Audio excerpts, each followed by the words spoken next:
Look at this. I got headphones on. I got a mic going. Baby. If Huh? only people could see you now. Hey, no video. We've gone through this before. All right, No all video. right. Welcome to This Commerce Life. This is a podcast aimed at small, medium entrepreneurs focused on commerce. I'm Phil, your host, and Kenny, your co-host, will join us as well. And we're going to talk to you about the world of retail and commerce and how things are changing in the world. Excellent. I'm a little echoey today, but There you go. it's funny to see you in the daytime. It's okay. It sounds like you're in a washroom. I am in a little closet. Closet? It's called the Fortress of Solitude. But White walls. All you need is the jacket, and you're set to go. pretty much, yeah. It's but it's very echoey in here. So Yeah, it's totally echoey. hopefully- Yeah, So this will be hopefully an echoey podcast, it but will that's be. all good in the It hood. will be. Yeah, what do you do, right? So yeah. That's How's what it happens going, when you man? record late, right? Last minute, farting around. It's true. Because with the travel and then everything else, it's been a little. Yeah. What do you do? Nothing. All good. So Yeah. what's going on? How was the trip? It was really great. It was really Show great. looked good. Show looked amazing. The show is huge. Yeah. Like they took up all of the they took off all of the east. Can't remember if it's west or east wing of the Orange County Convention Center. So like the entire thing. So I think there was something like 6,000, 7,000 booths at the show. Is like That's crazy. Yeah, it was insane. It was huge. Yeah, almost too big to be honest.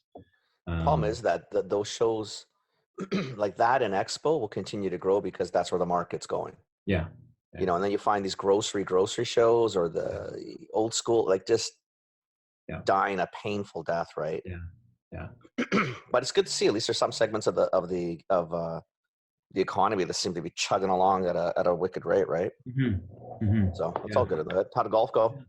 Golf was amazing. Yeah, I had a lot of fun. Yeah, some really good pictures of that too. So yeah, it was really good. I'm gonna just move the sound panel and see if I can't get. It's not that bad. No, it's okay. Well, I mean, it's echoey, but I mean, what the hell? Well, I'm gonna try this and see if it works. Give it a try. Remember, we've set the bar low for a long time. It's all good in the hood. We have, except now we've got kind of like pro sound going on. So Well, let's change it right away. yeah, this will kind of reset the bar. Yeah, there you go. Does that help? Yeah, it does actually. Okay. Yeah. It's still echoey, but it's not tinny.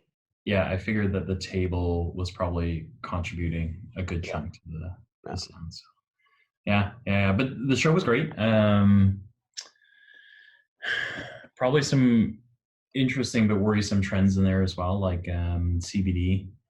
CBD is everywhere right now. It seems to be the It's miracle. everywhere, but it's not legal anywhere. I don't know where the hell they're all going with this one. No, I mean it's all great, right? Because it doesn't have THC in it. So CBD is for listeners, I think you know already, but it's a cannabis byproduct, right? And then CBD is the therapeutic portion or the muscle relaxant, Or whatever they think it's going to be, right? Yeah. And then THC is the hallucinogenic part, right? Right. So THC isn't legal, I don't think, but CBD is. I think it depends on what they classify it as. I don't think it's the claim issue still, right? I mean, there was a lot of talk from Expo basically saying, is the FDA doing anything about this? Nothing. Right. So I mean, what are the rules?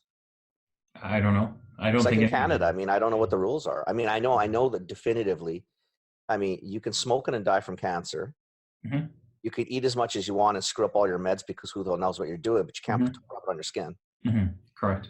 I don't get it. I mean, I'm not understanding the logic of that, but everybody and their mother they're putting it in everything right now. I know. And they're all walking around going, we have the best. Everybody says they got the best. But that's the problem with it. So like sooner or later, whether it's the FDA or if it's going to be in Canada, someone's going to have to say, listen, what is this stuff? Is it standardized? Yeah. What am I taking? How am I using it? Yeah. Is it comparable to what? I mean, how do you manage that? Yeah. I don't know. It can't be a free for all, right? It's a drug.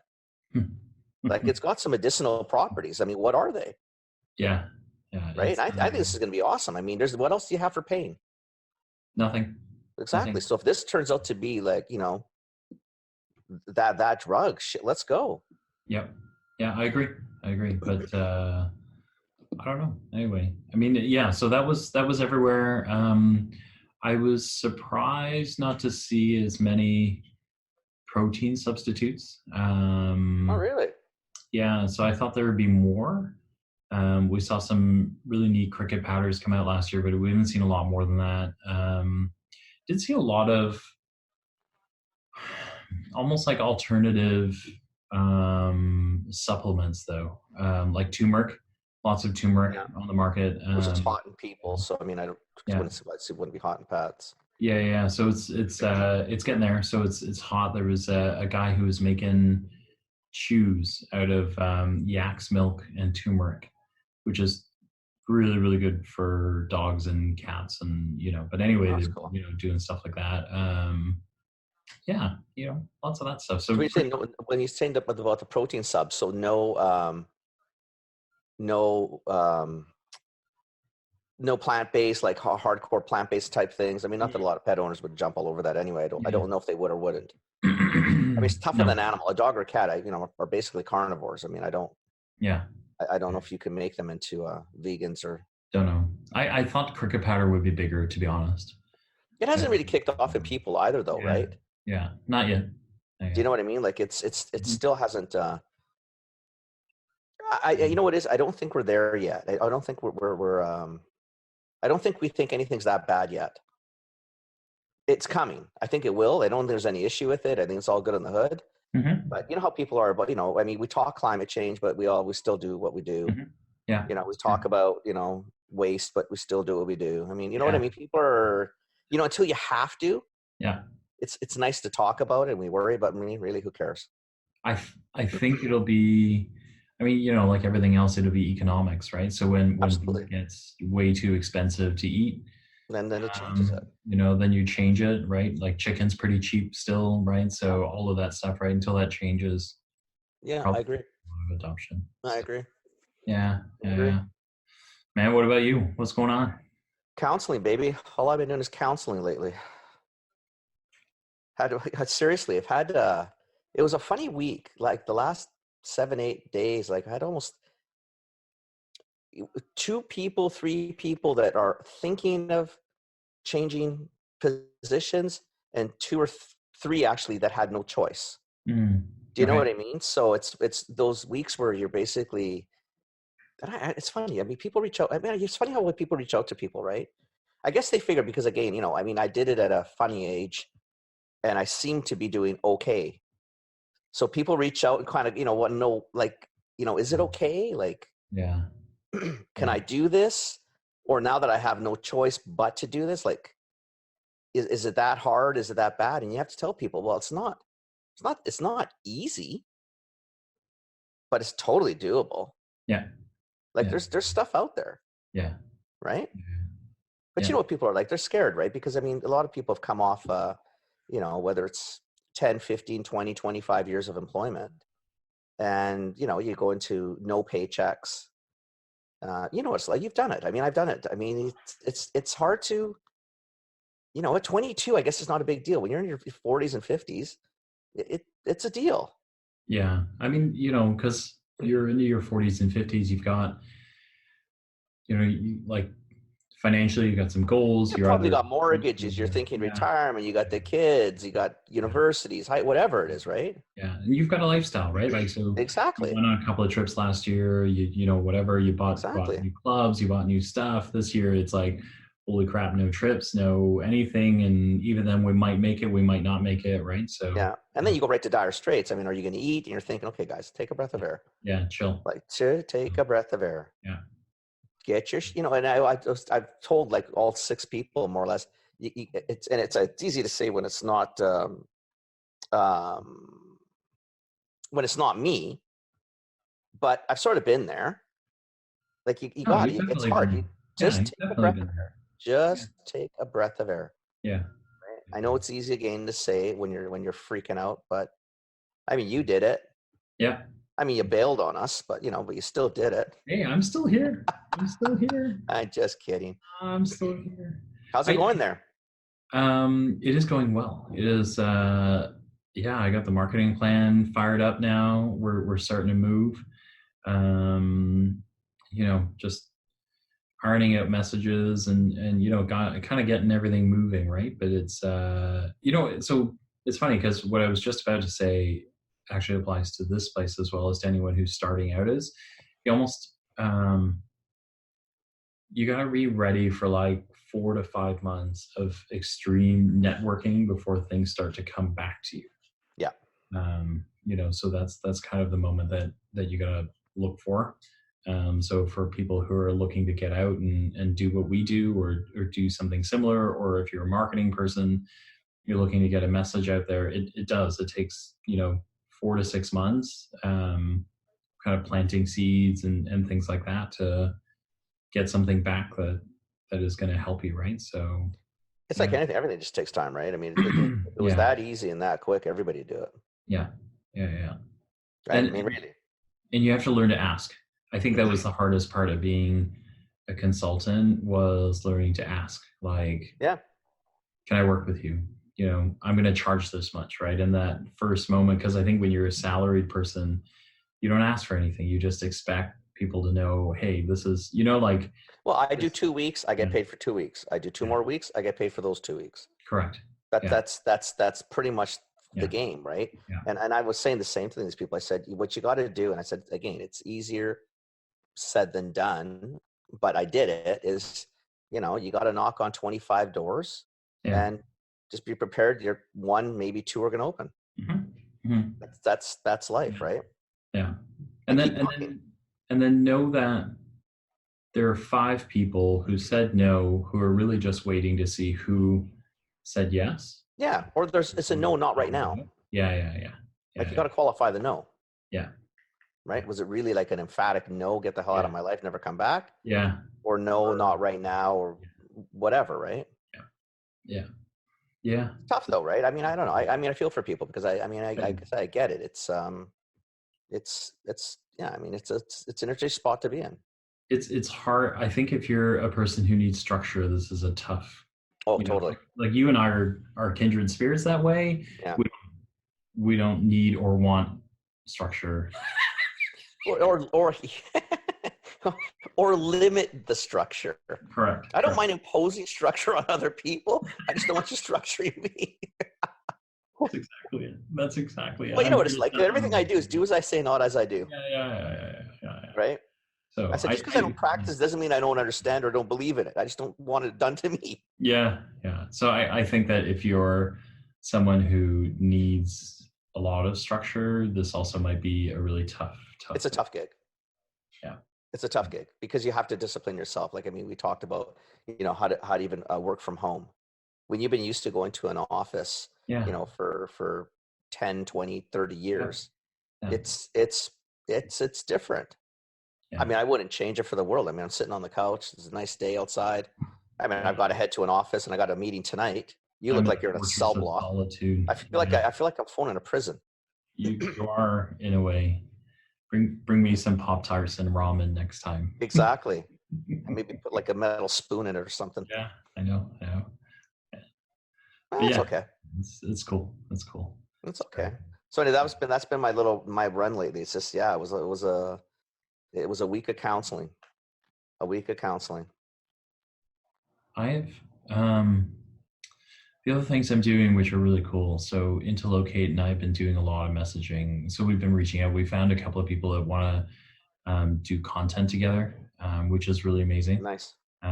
So the struggle is now to be able to figure out compelling content and also be able to, schedule those guys, get interviews in, all that kind of stuff. When you need to do all this with full-time work? Well, I mean, scheduling by email is fine, right? Because a lot of these guys have, calendars that you can book into.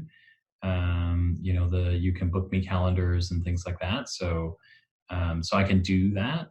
But there is, like content creation, in the middle of the night when you're dead tired is hard. Like I work up to it, right? Like I'm thinking about it on the way home. I'm thinking about, because you really can't, like, content, to write good content, you got to be on point. You got to be thinking about it, so like 10 o'clock at night is usually, I got to do something routine. So it's hard to do, but I didn't, I kind of ran into this past week with a conference and everything running pretty ragged. Like I actually bought Wi-Fi on the plane, and I was doing stuff on the plane because I ran out of time, Buddy, you're working full time, and this, these gigs are, I'm glad you want to go to a pet show. It's all nice, but but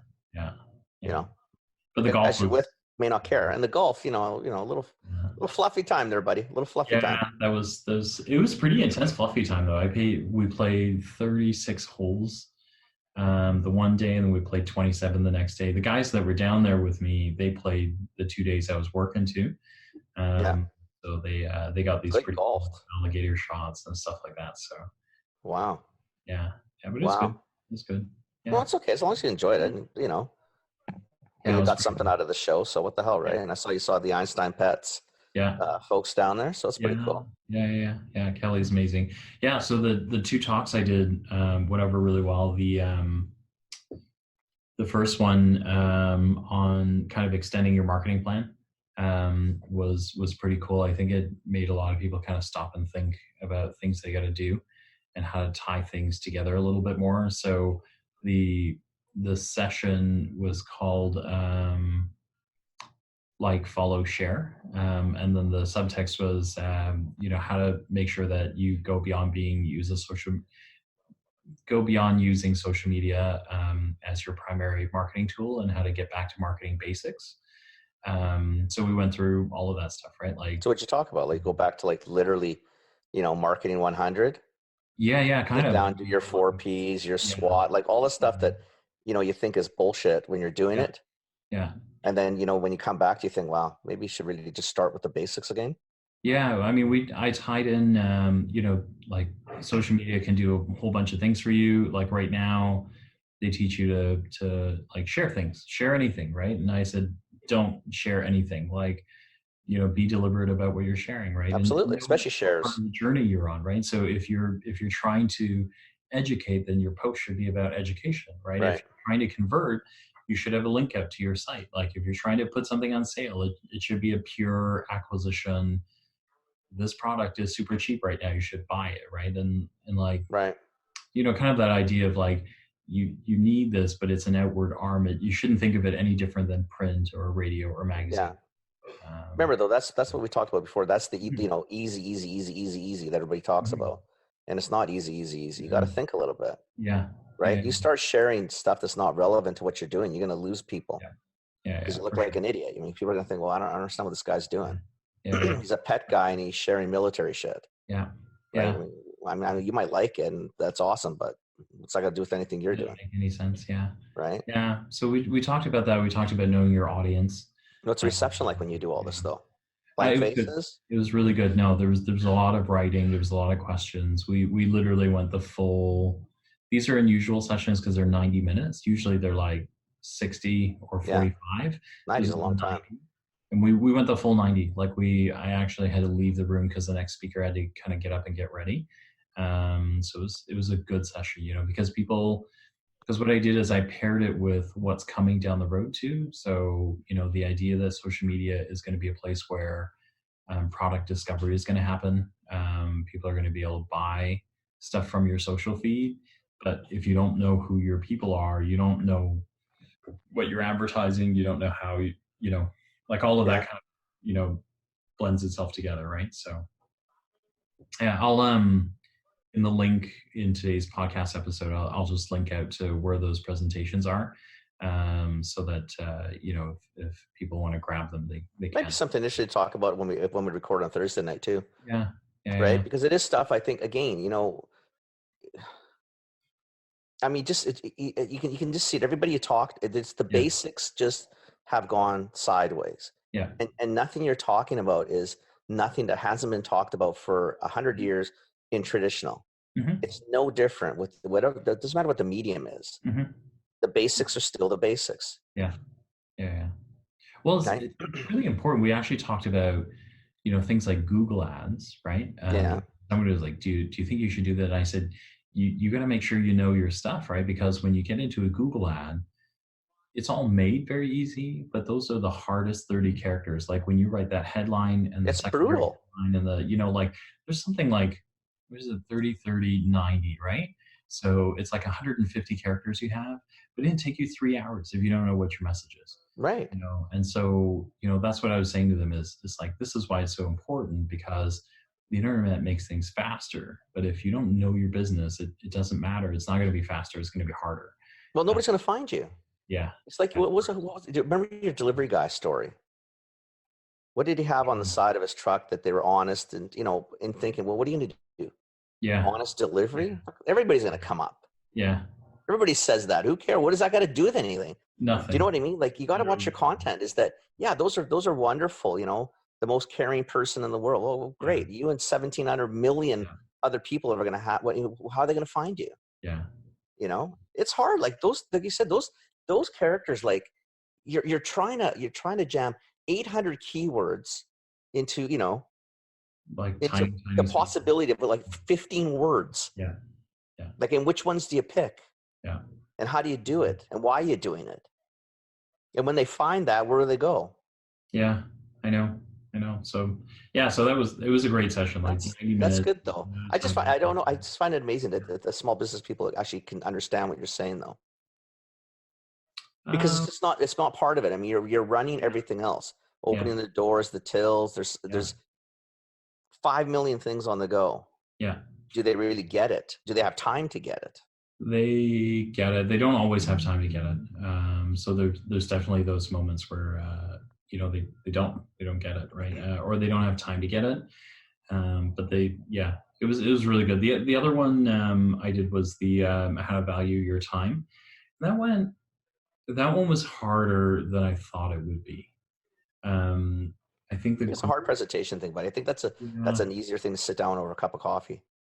I think it was just hard because I had to hold them account from a podium, and I made them kind of think about it and write down stuff, and it is hard because when we were going through the questions, there were a lot of like, there were a lot of really good questions. There's one guy who was like, listen, I'm a startup pet store. I don't make any money yet. So when you say add up your revenue, am I supposed to go into the negative? Right. And so I stopped for like 10 minutes and worked it out with him. I said, listen, like, so in your case, we probably need to do some finessing. So if you take out everything and just look at what goes through your till, you might want to think about that. And he was like, well, that's not an accurate representation. I said, it is and it isn't, right? Because what goes through the till, who makes that happen? Is that you? And he's like, yes. I go, so then that is you have influence over it. Right? So you have influence over what goes in that till. So then if you hire a kid to clean the tanks and clean the pens and for $15 an hour, can you make up 15 in sales? And he was like, oh yeah, like I could easily do 4 or 5 customers in that hour. Well, that's your answer then. That's your math, right? And but then you see, but that's look how long you had to do. So you got 100 people in the room. Yeah. You got to go case by case. Yeah. That's what I'm saying. Like, as on a podium presentation, that's a very difficult one to do. It's great for the concept, but half the people or 75% left the room thinking, the guy's a fucking idiot. What am I supposed to do? I can't just go do this. I'm not, you know what I mean? Yeah. But if you had 10, 15 minutes of just, okay, listen time, they ask, you answer, 75% of those people now think, oh, okay, now I get it. Because you do. Otherwise, people just leave thinking, the guy's an idiot. How am I going to do this? Yeah, we did do a whole bunch of real life. Like I said to those guys, I said, look, you've seen our social media out, like whether it's this Commerce Life or my own and whatever. And they said, yeah. And I said, news for you, I don't do my own. Like I don't do my own social media. And they all went, what? I went, yeah, because you got to do the math, right? Like you got to constantly redo the math, right? So there are moments where you go, that's not worth my time. I'm not doing it, right? Like, because I could be out doing something else.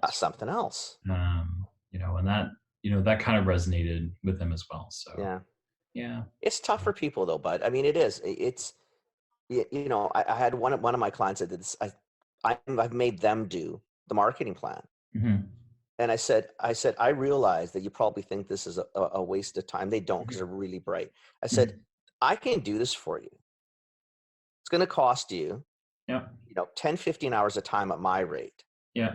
And I said, quite frankly, this is something you should be doing. Yeah. So I'm sitting down with them for 2-3 hours of my time only. And they're spending the 10, 15. And this one isn't important for them to spend because this is their business. Yeah. They need to know. Yeah. Their customers. They need to know where they're strong, where they're weak. They need to know why they're doing this. And then we can sit down together to compile, right? So in that situation, it's almost the reverse, but it's important at the beginning, know your shit. Now, once they get their shit together and know what they're doing, farm it out. Farm it out because it's a plan now. It's done. Yeah. Now it's just the mechanics, right? But you know exactly who you're trying to talk to. And I say trying because you never know exactly, marketing is sometimes a bit of a hope and a prayer too, right? Yeah. But at least you've got the foundation and the basics all buttoned down. Yeah. And you know what? Light her up. And if it goes, God bless it. If it doesn't, tweak. But at least you built the foundation. Like, so stuff like that, I think that's what these guys have to understand. You're not saying farm out everything. Figure out your business with an expert if you can. If you don't have the money, then take the time, do it yourself. But once you get to those tasks out. Yeah. Social media, honestly, is a task. You know that. Yeah. Posting's a task. Yeah. Right? Yeah. But you can't farm that out until you know your own business too, because what are you going to tell these people to post? Yeah. Whatever That's they exactly think. it. That's exactly it. It's not what they think. It's what do you want? It's your business. Yeah. I just want you to do it so I don't have to do it. But yeah, absolutely. Yeah. I want you to say what I want you to say. So well, you can't tell anybody to go post for us on This Commerce Life if they have no clue what we're doing. Mm-hmm. What are they going to post? Ooh. Business do they post about? Yeah. Phil sitting in a little cubicle somewhere in a building. What are they talking about? No, but even that works. So in our case, I actually send this recording in its rawest format to Rachel ahead of time. And then, so she'll know what to post. But she listens to it then, so she knows what we're talking about. Yeah, she gets it. But you can't just say, hey, Rachel, just start posting. No. Posting what? No. Yeah. You need to give them clear instructions. Exactly. Right? Yeah. But that takes you to do the work up front. Right. And I think that's what a lot of little people don't understand. There's no silver bullet. It doesn't just, you have to put a little effort into it. Yeah. Right. And like you said, that's where you can leverage people like us anyway, because we'll probably give you some free time no matter what. Right. For sure. Like I should find out what counselors charge. Probably not as much as I do. Maybe I don't want to know that. What kind of counselor? I'm going to employment counseling because I swear to God, that was the whole week. It was all that. Mm-hmm. I don't know if I can make as much money as I do doing what I do, which I still don't know what I do, but that's a different story. That's a podcast unto itself. Yeah. Yeah. I don't know what you do. You're like a Kenny of all trades. Most times, I swear to God, what I think I do is it's just sitting there listening. Right. And letting the other side kind of do what they, and then you steer or you ask 50,000 questions. Yeah. So that it starts solidifying what they want to do in their head. Right. I mean, I don't want to own these businesses. they're not mine. I don't know what Phil thinks unless I ask Phil a million questions, and Phil needs to start answering his own questions. So Phil starts to know what Phil's thinking. It can't be my thoughts. You're like I think the closest thing I'd have in mind for you is you're like a owner operator guidance counselor. Yeah, I guess so. Something like that. Do you know what I mean? That's not that fancy. We have to find a fancier name for you. Oh, I mean, I want better than that. That doesn't sound sexy at all. But yeah, conceptually, that's sort of what it is. I think that's really key, right? Like, because I actually think that in your case, you're doing yourself a disservice by being a consultant. 100%. I need to rebrand. Yeah. What Cardan is. Yeah. Right. The marketing and consulting I may have to keep because it's sort of registered and stuff. Yeah. But all the tagline stuff has to change. You're like it is that. Not going to get people. Operator. I think that's the one that you do that probably nobody else really does, is the owner operator part of it. Do you know what I mean? Like because you you go way further than I do in terms of like cracking people open, figuring out what is everything, like how do all the puzzle parts fit together? Right. Because my world is more like, once I understand your ecosystem, what I'm after is how do you sell it? Like, what's the story, right? Like, so I'm a strategic marketer that really fits for where I want to go. But for you, you're really like this owner operator, model where you can go, look, like, it doesn't matter. You can sell a widget, you can sell a shovel or a shoe or whatever it is, but I understand all of the inner workings of how you stitch it together, and you kind of find where all the problems are and fix them. Yeah. Okay, well, what would we call that? I have to think about it. It's kind of how the genius works. Now my brain's set off. I know. You gotta wait for something to pop out. Like you could shake my head and it might pop out faster, but No, but I can see your thinking. So the thinking's good. Yeah, I'll think about it. I'll think of it. Because I thought about that too. I thought, you know what? Because what happens is people will, let's say, go whether they search you or find your webpage, is what that says isn't really what I do. Because I get a lot of people to say, "Do you want to do? It's a consulting job." I'm thinking that's not what I do. No. I call myself that because it's easy. It's an umbrella. Yeah. Right, but it's sort of not really that. Mm-hmm. Not really. I think actually the skill you have is really specialized. It's specialized in the way that, like, it doesn't mean you have a small audience. It means you have a really broad audience. People just don't know until they get you. They don't know how many things you can do. Yeah, I think you might be right. I mean, and it's sort of like a jack of all trades, where it's not one thing that, I don't do anything. I don't do any one thing really well, but I do a lot of things well. No, it's like I killed one thing, right? So it's funny. Like even with with my Kenny of all trades, it is sort of that. Mm-hmm. But then it's what it is because there's tons of stuff I don't know. But then that's when I say, okay, now you got it to here.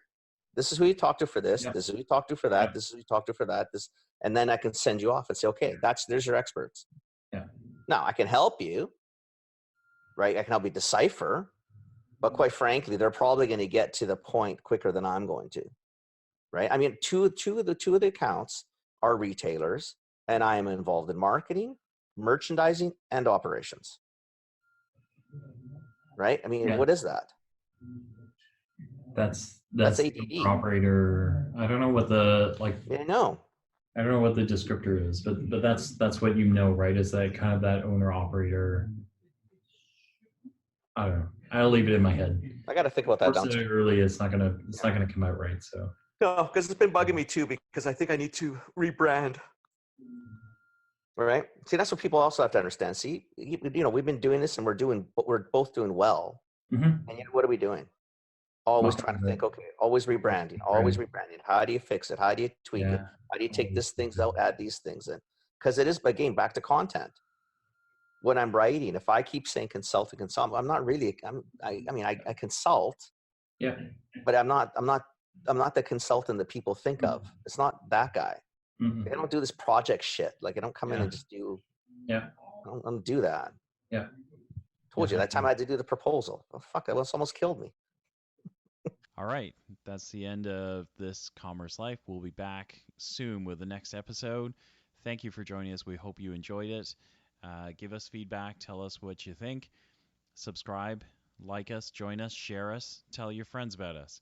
And we hope to see you next time with more commerce news.